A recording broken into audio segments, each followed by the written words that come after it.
আসসালামু আলাইকুম। আজ আমি করে নিচ্ছি লাউ দিয়ে ইলিশের রান্না।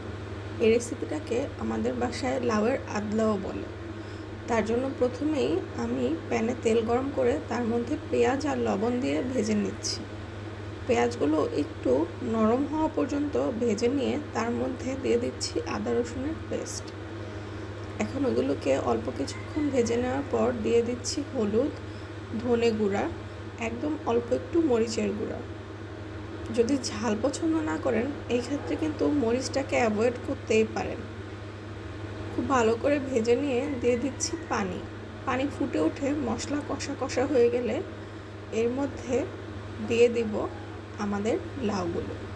একটু ঢেকে নিয়ে মশলাটা কষালে হলুদের গন্ধটা থাকবে না। মশলা ভাজা ভাজা হয়ে গিয়েছে, এখন দিয়ে দিচ্ছি লাউ আর ইলিশ মাছ। আমি এক পিস দিয়েই করছি কারণ এই রান্নাটা আর কেউ খাবে না, আমি নিজেই একা একা খেয়ে নিয়েছি। আচ্ছা, এখন এগুলোকে খুব ভালো করে কষিয়ে নিচ্ছি।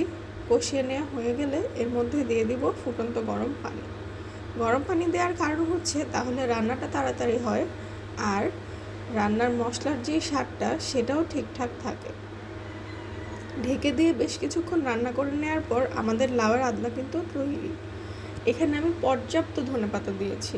ধনেপাতা দিলে তরকারিটাতে খুব ভালো ঘ্রাণ হয় এবং দেখতেও সুন্দর লাগে। ব্যাস তৈরি হয়ে গেল আমাদের লাউয়ের আদলা।